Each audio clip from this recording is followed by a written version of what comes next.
Hello. It will echo if this room doesn't fill up, I'll tell you that much. Well, they're going to miss out because this is going to be fun, I think.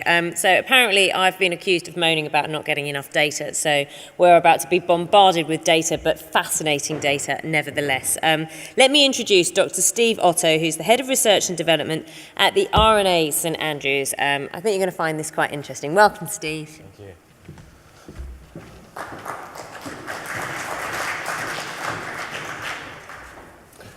Afternoon. It's nice to be back on stage. I'm the second Otto to appear on this stage. My sister was in Prisoner Cell Block H with Lily Savage here. I'm not expecting to do any musical numbers for you this afternoon, you'll be glad to hear. So I'm going to talk to you about data. I'm going to try and make it as interesting as I can. It's always a bit of a struggle, but really it's about what data we use, we gather, and how thoroughly that's done. So a few images to start off with. We have the Strath-Tyrum course in St Andrews at the top, some data cameras, and then one of our anonymous golfers. We end up tracking a lot of golfers. This guy, we put a transponder in his pocket, and unfortunately he was the worst golfer in the group. And what we found through this research is the shortest walk on any given day is actually the worst golfer. So if you end your round and you look at your Fitbit and you haven't achieved that 5,000 steps we heard about this morning, I'm afraid you're probably the worst golfer in the group. If you walk the furthest in a group, you're likely to be the kindest and probably second best golfer in that group. So maybe that applies to Naga this morning. As she said, she seemed to zigzag a lot looking for golf balls. So I spend my life refuting anecdote. Anecdote is often sexier than data. It's often easier to put out there than data. And it's really hard to stop people believing in anecdote. Unfortunately, the media, TV commentators are very prone to picking on the most attractive piece of data rather than necessarily the correct piece of data. So I'll give you an example. It's Sunday afternoon. It's a PGA Tour event. Somebody's shown on TV. They're not in contention. They're stood over a 41-foot putt for a birdie. Are they going to make it? Of course they are. The producer's already got in his ear, I've got someone making a 40-foot birdie putt, let's show him. So then you end up with this conception that actually everyone makes 40-foot birdie putts. And unfortunately, we all know that's not true. The break-even point on the PGA Tour is about 10 feet. So that's where they're 50% likely to hole it and make it. Okay? Tiger, in his peak, that went up to 14 feet. That's why he won so much. His putting prowess was outstanding. So how far do golfers drive the ball? This is one that even this morning I had someone say to me, oh, well, we know the ball's going further. I'll show you data that perhaps suggests that's not true. Where did golfers drive the ball is another interesting question. I'll show you data from the main tours and from amateur golfers and give you some kind of indication of the spread we'd expect to see for them. And how does what I'm saying match with what you experience? And as I say, unfortunately, it's a little bit down to what makes better television ends up being what you see. So how do we know? We have our science lab. That's me in my normal work attire. So that is my lab, which we've just set up in St Andrews with all my equipment. It cost us millions, but my favorite piece of equipment there's one genuine test in that cartoon, and it's the beaker of water. It's one of my favorite tests. So we have microscopes that cost tens of thousands, but my favorite test is the bucket of water. Because what we do is we take a club, we dunk it in a bucket of water, and we measure Archimedes' principle, the mass of the water displaced, and that tells us the volume of the club. So when our Japanese friends come over to see us, they'll say, but Otto-san, where is the real test? No, we're still using Archimedes' principle. It's held true for a good 2,000 years, and I think it'll hold true for another 2,000 years, and it's a lot cheaper than the thing you'd want us to use as an experiment. So that's our lab. I get to, just as a little aside, my job's quite entertaining. It breaks down into three main parts. We get clubs and balls submitted to us from manufacturers all over the world. So we get to see stuff about 9 months before it appears in the market. we get clubs, balls, hats. A few years ago, we got our first pair of pants submitted. Golf pants. Now, I'm sorry, Naga, not for you. These ones help men drive the ball further, help you to attain that 300-yard drive that we saw on that golfing slide this morning. And gentlemen, it depends on the way you dress, to the left or the right, as to how far you drive the golf ball. I'll leave you to walk out and figure out how you're going to use that to an advantage or not. So we get clubs and balls submitted to us. We evaluate them to see whether they conform to the rules. We look to see whether the rules are pertinent to the way the game is played today. And we also conduct fundamental research into the physics of golf. So we have lots of PhD students, lots of consultants, and our own labs in St Andrews. So what's our process? And this, I think, applies whether you're talking about the science of golf or maybe the business models of golf. And I was struck this morning how little data appeared to be collected and used. Really, what we would advocate is a model where you measure, apply an intervention, and then check to see whether that intervention has worked. You then learn by that circle and perhaps improve your practices using that data to feed back. So, in our process, we start with perception. We start with what do people perceive a problem is. Quite often this is driven by people in the media or committee members coming to us and say, have you seen that latest driver from Yamaha? That is making the ball go so much further. Well, let's have a look at that. Does it actually conform to the rules? So, and in general it will. And in general, and I use this phrase very carefully, I don't know if you know, but advertising isn't always true. Okay, my favorite bit of advertising ever, it was at Orlando. It was the T-Peg, guaranteed to give you 2.4 yards. That's probably the only one who's ever come close to being true. Mostly, the quantum for golf equipment is 20 yards. It's going to give you 20 yards. So if you think over the last year, you've got 20 yards off your driver, 20 yards off your ball, so you should be going 40 yards further. And I bet you're not. But we do know through our research that new golf clubs go further than old golf clubs for about 2 weeks, that kind of honeymoon period. But then actually, when they fail, it's the golf club's fault, not your fault. So we determine the question, and determining the question is critical. We look at these things in detail to say, what actually are we interested in here? We acquire data. Does it answer the question? If so, fine. If it doesn't, we go back and revise the question. We go back and look at what we're trying to find out. So, as I was waiting to come on, the staff over there said that they had problems with academics and medics having problems putting on radio mics and stuff. I didn't like to tell them that actually behind it, and this is I'm an alcoholic speech, I'm actually a mathematician behind all of this. Okay, it's one of those dangerous things because the room always goes quiet. I can't see you or hear you anyway. So I had to get some maths into this. So I'm sure you're all roughly scratch golfers, somewhere around that. I'd like to break down what I think your par round is. Your par round is made up of 14 drives, obvious one, 4 par 4 tee shots, and then for your iron shots, that's broken down into 8 short iron shots and 13 mid to long iron shots. And then you take, on average, 30 putts for a round. And then there are 3 other shots. Some of those will be recovery shots, some of those will be penalty shots. So when we're talking about doing research on wedge play, for instance, there's only actually 11 shots from within 100 yards to the green. You've got 10 longer iron shots, that's probably on par 5s where they've used long irons to get in. And there's a disturbing one, and this speaks to the tiger point on that break-even point. On putts, you have 19.5 proper putts and 10.5 tap-ins per round. This goes up as you're a higher handicap golfer. Okay, so this only applies to scratch golfers, but that's a reasonable average. So if you can remove those tap-ins, that's where you get the most advantage. You're always going to take 14 tee shots from par 4s and par 5s. You're always going to take the par 3 tee shots. You're always going to have the second shots into par 4s and par 5s. So that's where you can really benefit. So what do?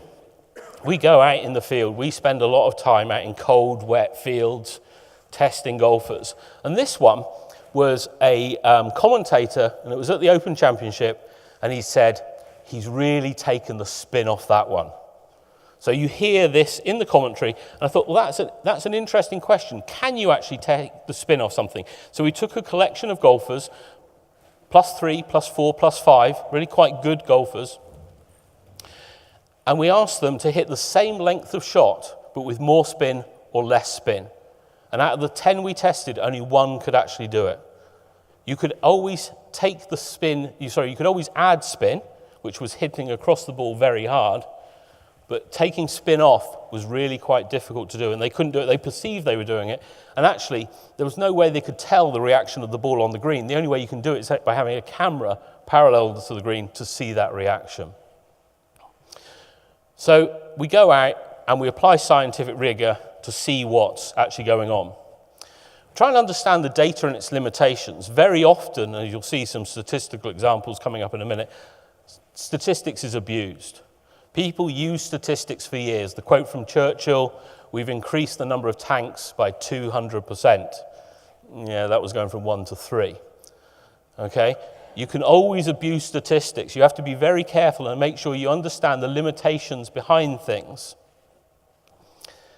Keep checking that it's correct. Don't rely on data you used 20 years ago. Because again, referring to the talks this morning, if that business model worked 20 years ago, it's very unlikely that it's going to work today.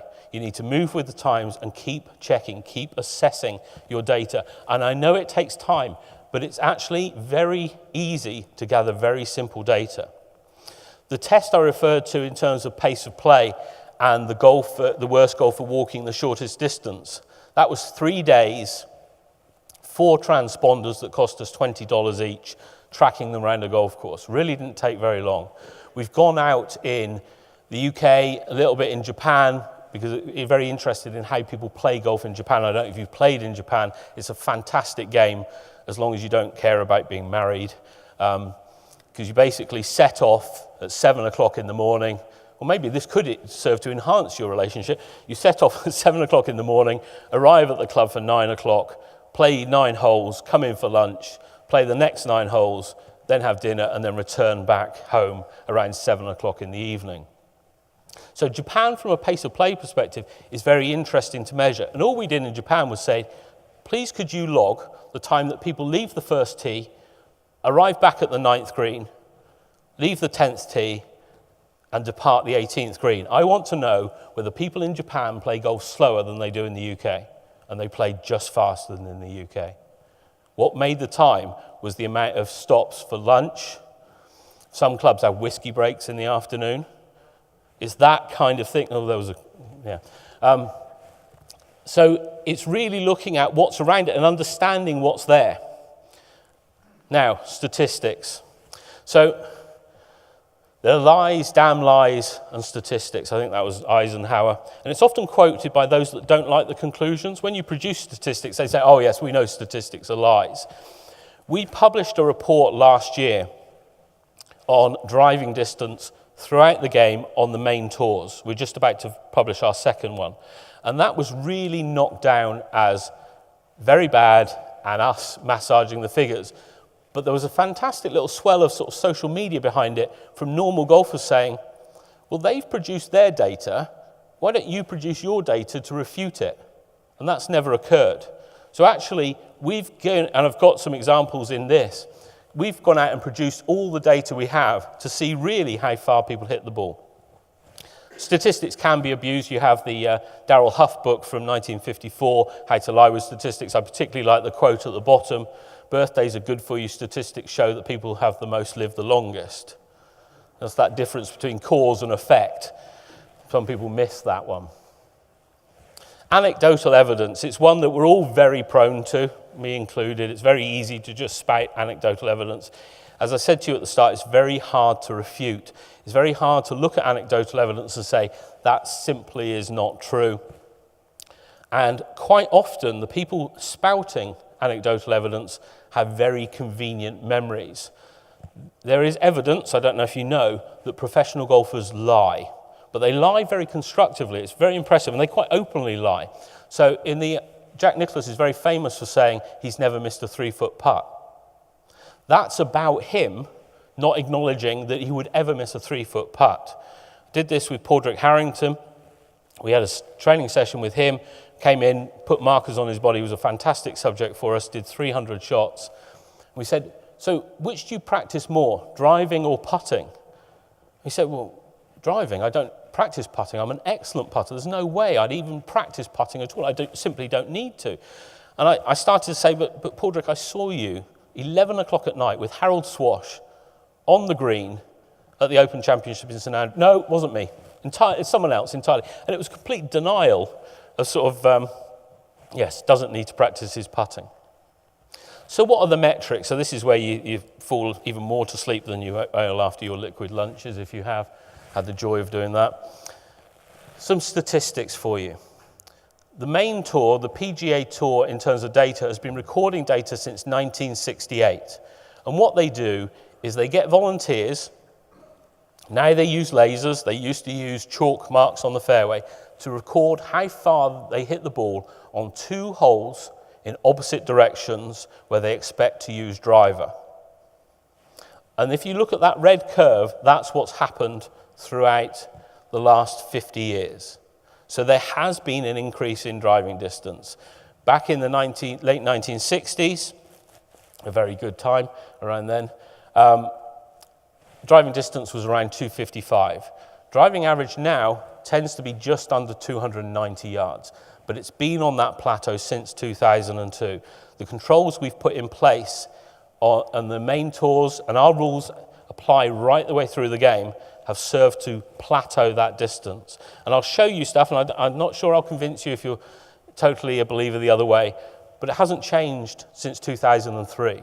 There's been no movement in that average driving distance. We've had our most proactive time in terms of regulation of the game.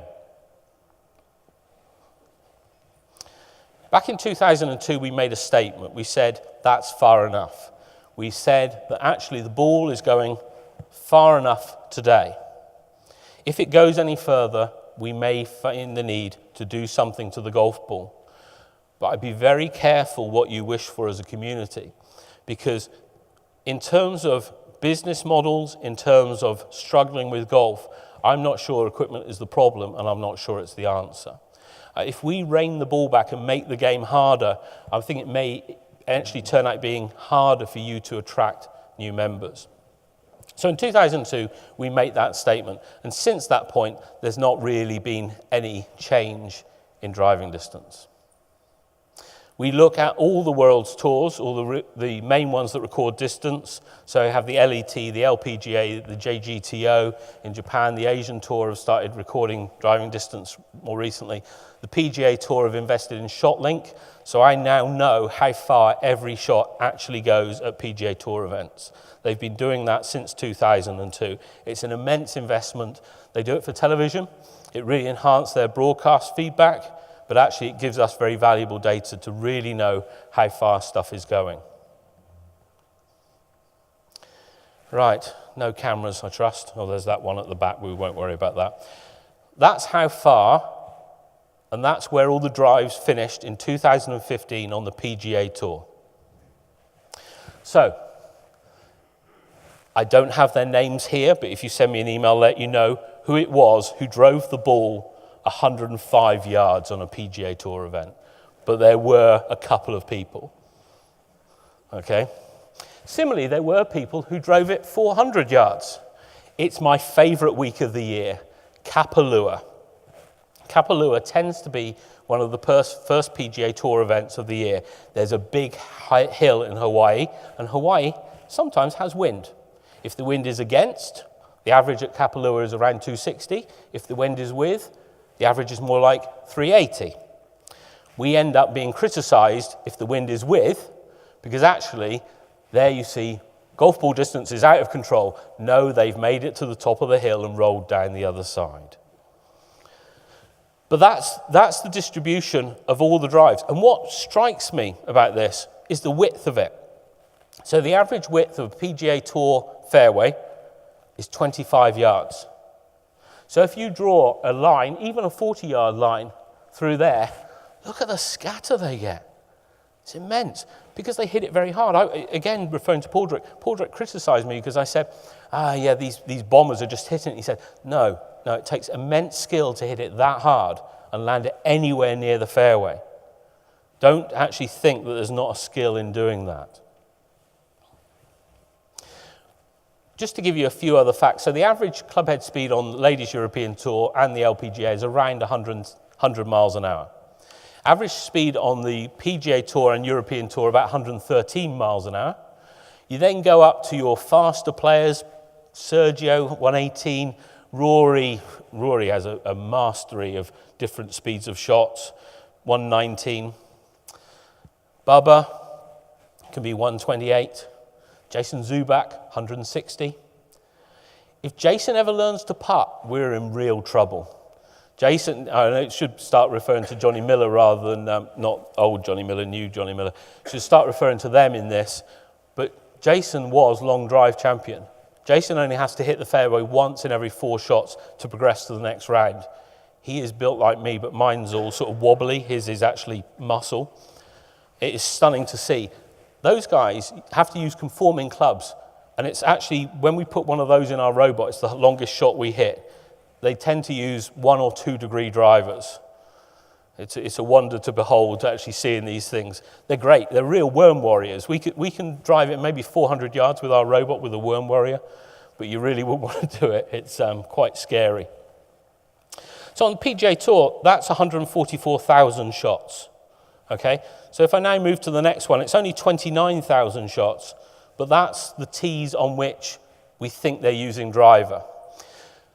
We were criticised for saying, yeah, but they're not really using driver. They're using other clubs, like Henrik using his low-lofted forward.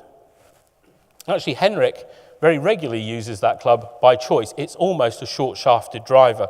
The TaylorMade RBZ 3-wood is a short-shafted driver. It's an excellent club. It does go further. It goes 17 yards further. It's one bit of marketing that's correct. So do any of you own the RBZ 3-wood? Did you read the marketing material that said it goes 17 yards further? Did you read the next line that said it goes 17 yards further than an old TaylorMade 3-wood? It's actually quantifying what it goes further than is quite an important part of that piece. So those are the 30,000 drives on which we base our analysis. There's the scatter of the drives. They really do. There are people who drive the ball right down very short. I always used to use the example of Corey Pavin. I need to modernize this now. He's transcended onto the seniors tour. You look at people like Corey Pavin, Zach Johnson is a great example. If you look at data over the last 10 years, the most successful people financially, VJ, Zach Johnson, and Tiger. 3 very different ways of winning golf tournaments. Zach, not particularly long, but very straight. What we tend to find, and we don't publish this because it's too complex a sort of argument, if you like, is actually, in order to win golf tournaments, you don't need to hit the ball a long way. And this is the point where you lose it and say, well, we know that. You actually just need to take less shots than everyone else. Okay, I'm sure you could have probably got that one by yourself. How do you take less shots than everyone else? You hit more fairways, which leads you to hitting more greens, and you take less putts. How do you hit more fairways? You actually don't hit it quite as hard. So actually, it does all kind of make sense. One of my concerns is that if we were to change golf ball distance, you might be in a situation where you actually make power more important in the game. I grimaced slightly, and I don't want to criticize the gentleman that sat up here this morning, but he said, we've got a young course, we've got a course for sort of par 3, for juniors, etc. We have a lot of those up in Scotland, but then we've got a championship golf course. I'm not quite sure what a championship golf course entails. My favourite thing on the championship golf course, apologies for this, was when I was in a golf course architects meeting, and he said, well, what I tend to do is I show them a picture of a helipad and say, well, if you're having a championship golf course, where do you want the helipad? Well, why do I need a helipad? Well, you'll need that for the players coming in. And it's really looking at the infrastructure around a golf course. But quite often, that aspiration of having a championship golf course. So business models in the US, sorry for not concluding that thought. Business models in the US having a golf course that's over 7,000 yards long allows you to charge a higher green fee, but you better make sure you've got really good tees at 6-2 because they're the one that people want to play, and that's the men. We'll come on to more of that. So what about you as a group, presuming that you're not all elite golfers and covered by my previous slides on tour professionals? We've been going out since 1996, getting very cold. We do this at 6 locations around the UK. We do the same weekends, year in, year out. It's not a massive data set. And we look at how far normal golfers drive the ball. So for men, I'm able to tell you the average driving distance on a Saturday morning monthly medal is around 210 yards. It's not what golfers perceive they drive the ball. That's really what they drive the ball. Over the last 5 years or so, we've been collecting data on ladies. That was quite a wake-up call, and quite a wake-up call when I do this presentation to people setting up golf courses.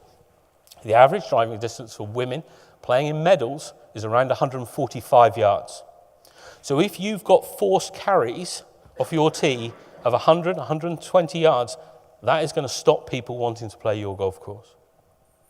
It's quite sobering to look at that. My wife's a proper golfer. My answer to, do you play golf? No, I let my wife go play the golf. My wife's a proper golfer and is a professional and does a lot of teaching for groups of more senior ladies. And there's plenty of them that just drive the ball about 100 yards. But they enjoy their golf. Scotland is blessed with these short courses that they can get out and play on.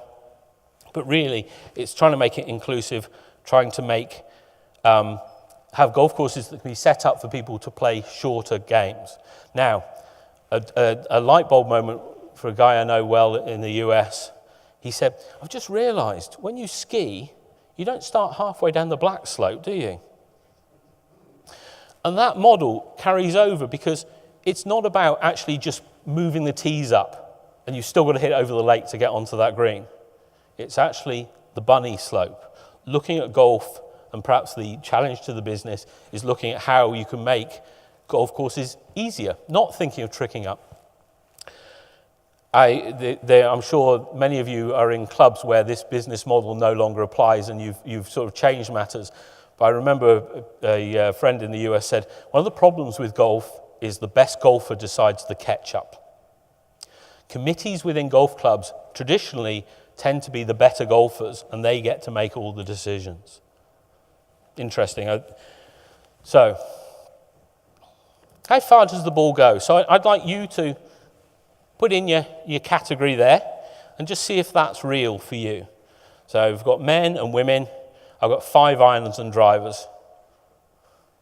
So if you're a category 4 man, I'd expect your average driving distance to be about 174 yards.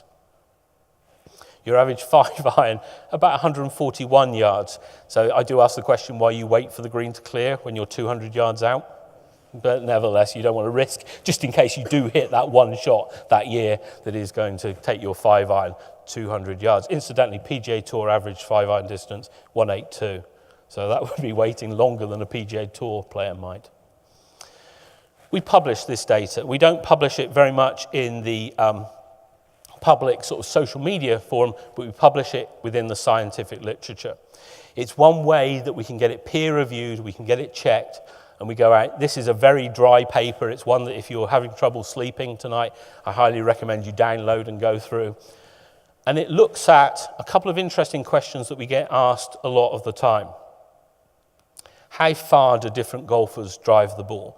How high do different golfers drive the ball?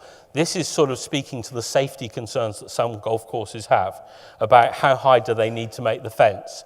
I often get these things. We never respond to these questions, but I can give you one hint. If your height of a fence uses the word foot in it, it's not high enough. The normal height of a PGA Tour drive is around 35 yards.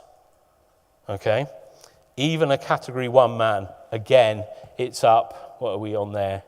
We're 26, this one's in meters. So you're getting 30 meters up. You've got to think about moving tees rather than building fences. However, higher handicap men and ladies don't tend to drive the ball quite as high. Another interesting one for you, or maybe not interesting, I'd like to say it's interesting because you can't respond at the moment, but another one for you is that your iron shots go as high as your driver shots and are in the air for the same amount of time. Maybe not if you're Bubba when you're up to 7 seconds.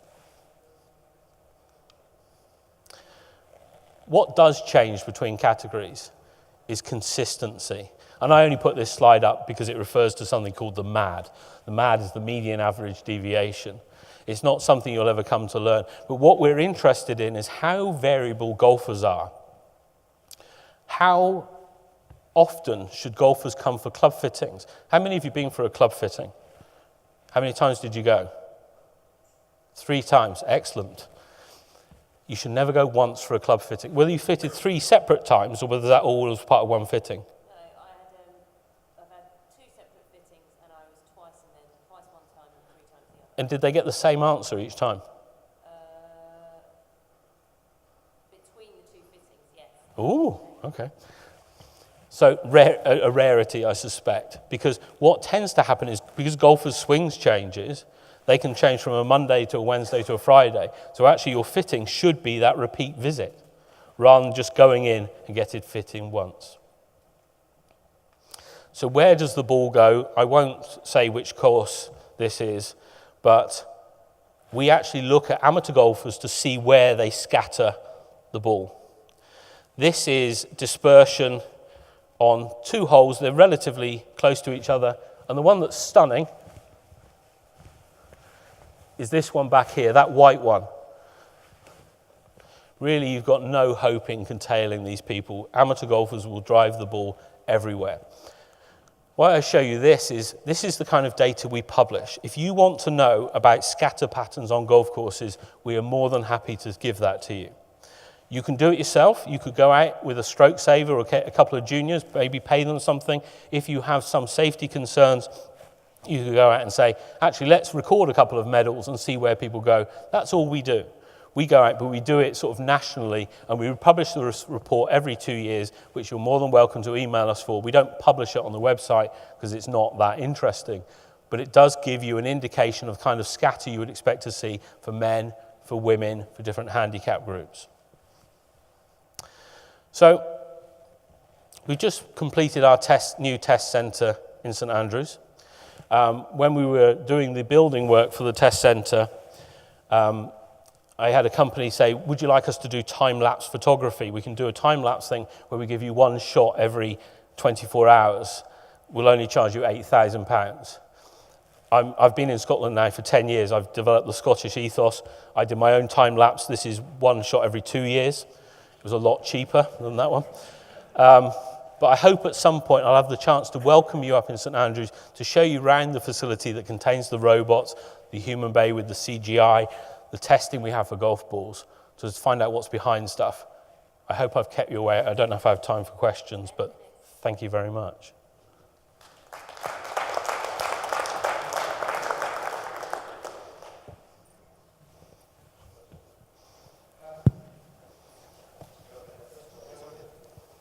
Hi, got 2 questions, I think. One about the golf ball. I think Okay. Peter Thompson said something about making 50% of the surface smooth. What's your feeling on that, so that the ball then disperses everywhere? Taking out the dimples so that it has to be smooth. Peter Thompson, I have a lot of respect for Peter Thompson as an Open champion, less so as a golf scientist. Yeah.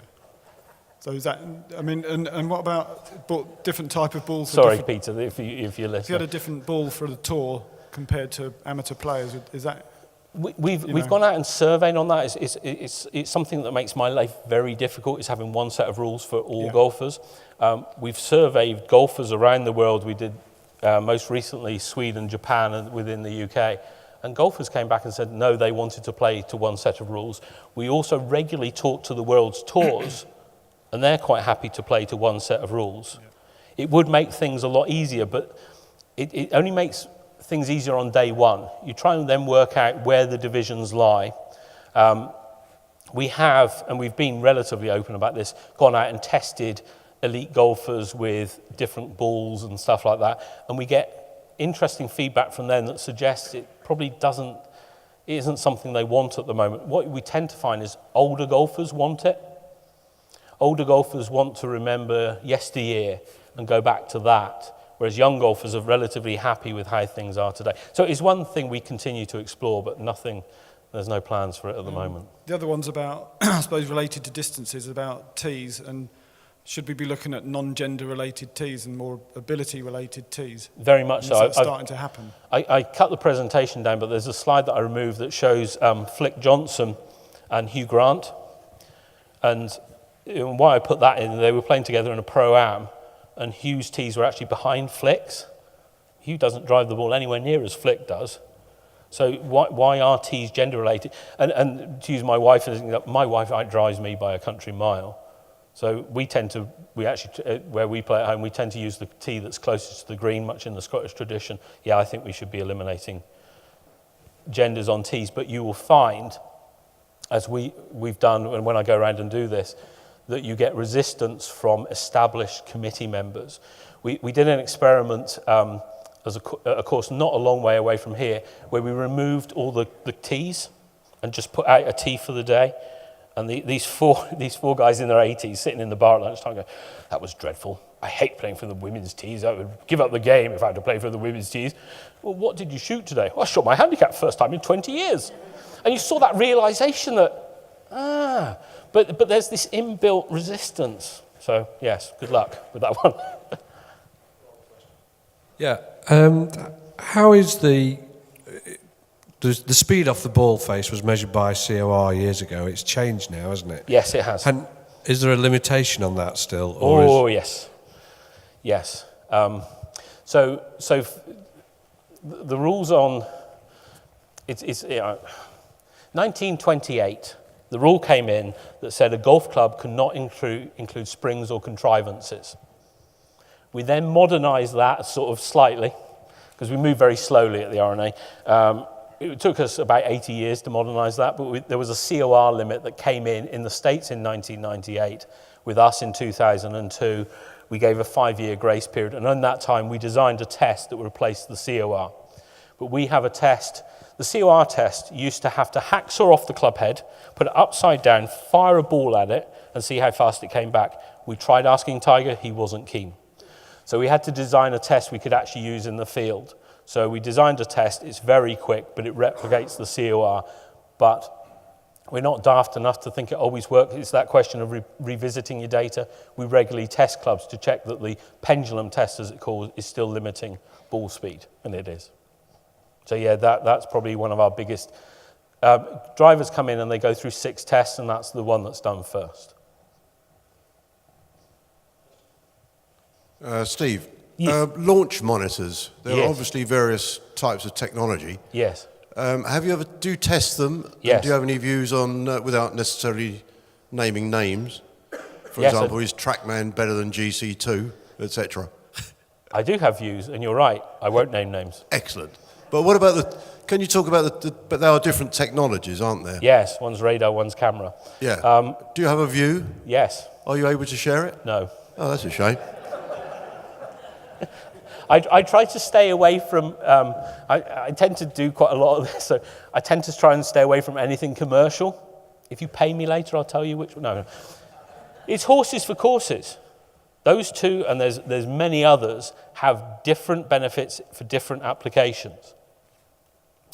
I struggle slightly with anything that's used in a simulator, because I think quite often, and especially when simulators are used in lessons, I think it's very valuable, and I fully understand. My wife flew up to give lessons in Orkney. 1 January, she had to use the inside bays for that training. But quite often simulators will flatter you. They're designed for people who are drinking beer and perhaps want to drink more beer and see their ball go 300 yards. So there's often these devices have very sound science behind them, but sometimes they can be put into funny settings, let's say. But yes, it's more than my life's worth to tell you which one, but both anyway. For amateur golfers, Yes. where do you think we're being duped the most when it comes to equipment? Who said you're being duped? Well, I'm just saying, looking at the data that you're presenting and what we're being sold, so we're being told the ball goes faster, if you add everything up, we should be adding 40 yards on our driving distance. Where are manufacturers or product manufacturers getting us to spend the most I suspect that the element and maybe you do, but the element that people aren't spending money on is phoning professionals with one of those and having a lesson. Too often people look to equipment for the answer, but you'll find, I make these flippant remarks about 20 yards. Their legal departments will not allow them to make claims that they can't reinforce. But you're not being duped. You just can't, and I use you as a group, you can't experience it as frequently as a very good player.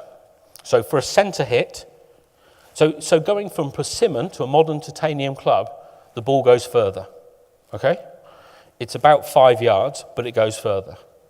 But if you miss, yes, but if you miss the centre of a titanium club, you're going to lose 2 or 3 yards. If you miss a persimmon club in the middle, you're going to lose 20 yards. That's what you've bought. You've bought a more forgiving club. Okay? And what that does is it makes your average more robust. And I always at this point get someone saying, I can still do it. We've eliminated the duck hook from the game. Hooks and slices have got a lot better. They're now pushes and pulls, but the ball tends to go straight left and straight right because the club's more forgiving. The club doesn't twist as much, so you don't get as much curvature in the flight. So you see the ball going straighter, but not necessarily straight on target. So you're being duped in my flippant way of expressing their advertising. But if you read it carefully, they are providing you with better launch conditions. So it's the question I always ask people when they're fitting. Are you trying to get a better average? You're trying to get rid of your worst shots, your best shots, or reduce your range?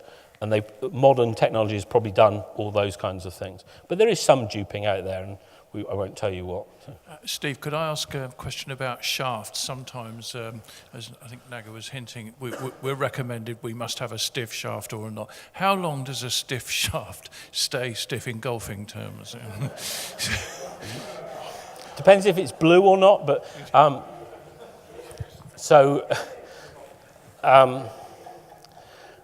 afraid I'm not even sure it was stiff in the first place. Thank you for picking stiff, though, for this. In Japan, they've got an interesting initiative going on between their manufacturers. They're looking to standardize S, and standardize R, and standardize X.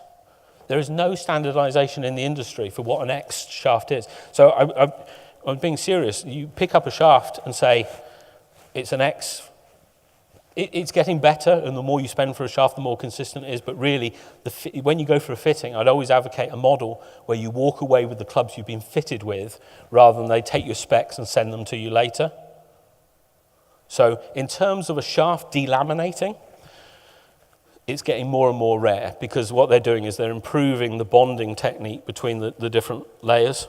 So you get less voids, and that's what causes delamination, and that's what changes the shaft flexibility. So modern shafts should stay more consistent.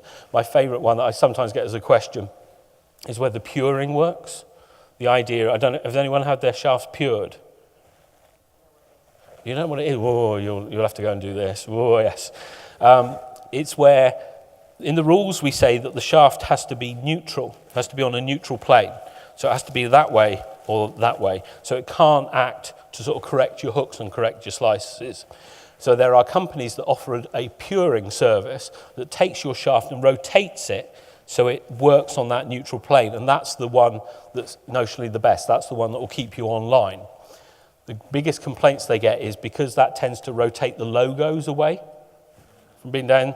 They say, I don't like that because the logo is now pointing over there and I use the logo to line up. So there is something in puring, but it's probably old shafts that are bad that needed puring. And they're the kind of shafts that when you twang them, a good shaft, when you twang it, should go straight up and straight down.